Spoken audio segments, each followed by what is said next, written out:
আমন ধানের বীজতলা ফেলার জন্য আমাদের জমিতে আমরা চাষ দিয়ে নিচ্ছি সুন্দরভাবে। এইভাবে ছোট ট্র্যাক্টর হোক বা বড় ট্র্যাক্টর বা যাদের লাঙলে হয় তারা সুন্দরভাবে 1 চাষ 2 চাষ 3 চাষ পর্যন্ত দিতে হবে। মেন জিনিস সেটা হচ্ছে এই জমির হচ্ছে কি না, ভালো করে একটু ডিপ করে মাটি করতে হবে, এরকম অন্তত যেমন গোড়ালির ওপর পর্যন্ত হয়, আর জমিতে যেমন না ঘাস থাকে। দেখুন তৃতীয়বার আমার জমিতে চাষ দেওয়া হচ্ছে, এরপরে এখনও 1-2 বার আমরা চাষ দিয়ে নেব। তারপরে জমিতে যাতে না একটাও ঘাস থাকে, তা না হলে তলার মধ্যে যদি ঘাস জন্মে যায় তাহলে সেই তলা যখন মেন জমিতে রোপণ করা হবে তখন সেই ঘাসগুলো ওই জমিতে যে সমস্যা হয়। ফাইনাল চাষ দেওয়ার পরে আমরা পুরো জমিটায় ভালো করে মই দিয়ে দিয়েছি। মই দেওয়ার পরেও যেই স্থানগুলো এরকম উঁচু অবস্থায় আছে সেগুলোকে আরও আমরা হাত মই দিয়ে আরও চৌরস করে নিচ্ছি। নাহলে শুকনোতে যদি ওই স্থানগুলোতে ধান পড়ে তখন কী হয়, অঙ্কুরগুলো শুকিয়ে যেয়ে সেখান থেকে গাছ হতে সমস্যা হয়। সেই জন্য সমান করে নিচ্ছি ভালো করে একবারে হাত মই দিয়ে।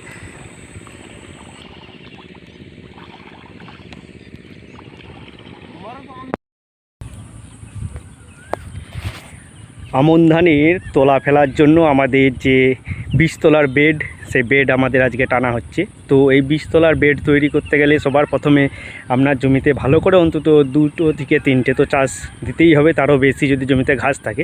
তারপরে ভালো করে চাষ দেওয়ার পরে সেই জমিটায় ভালো করে মই দিয়ে তারপরে এরকম যে পেছনে এরকম বেড টানা হচ্ছে, এরকম বেড টানতে হবে। বেড টেনে সেই জমিটাকে ভালো করে চৌরস করতে হবে, তা না হলে ধান ফেলার পরে যখন এই জমিতে ধানগুলো জলের মধ্যে থাকবে, যদি ভালোভাবে না জল কাটে তাহলে সেই ধানগুলো পচে যাওয়ার সম্ভাবনা থাকে। তাই বেডগুলো একটু উঁচু উঁচু করে টানতে হবে। তার থেকে যেমন যে লালাটা টানা হচ্ছে সেই লালাটা অন্তত একটু নিচু থাকে।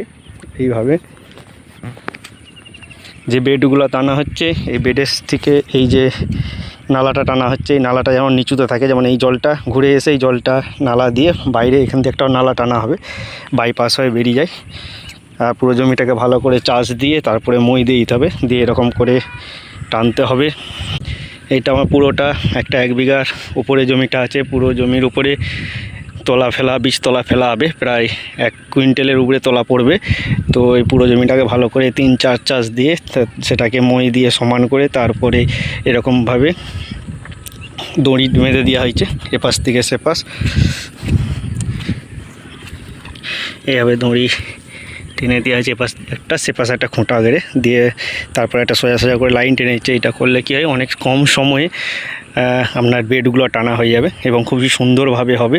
আপনারা একটা মোটামুটি এরকম মাপ কাঠি নিয়ে নিতে পারেন, এই পাশে একটা সেই পাশে একটা। তাহলে কি হবে না, এই বেডগুলো যখন দড়ি দিয়ে টানবে, যাতে বড় জমি তাদের ক্ষেত্রে সুবিধা, তাহলে কি হয়, একটা সমান চৌরস একটা এরকম নালা টানা যায়। না হলে জলগুলো বেরোতে খুব অসুবিধা হয়। এরকম দড়ি দিয়ে একটা সমান মাপ করে সেদিকেও একটা লাঠি দিয়ে এদিকেও একটা লাঠি দিয়ে সমান করে আমরা বেডগুলো টানবেন, যাতে জলটা খুব সুন্দরভাবে বাইরে বেরোয়। তা না হলে জলের মধ্যে যদি অঙ্কুরিত ধানগুলো থাকে তাহলে পচে গিয়ে নষ্ট হতে পারে। দেখুন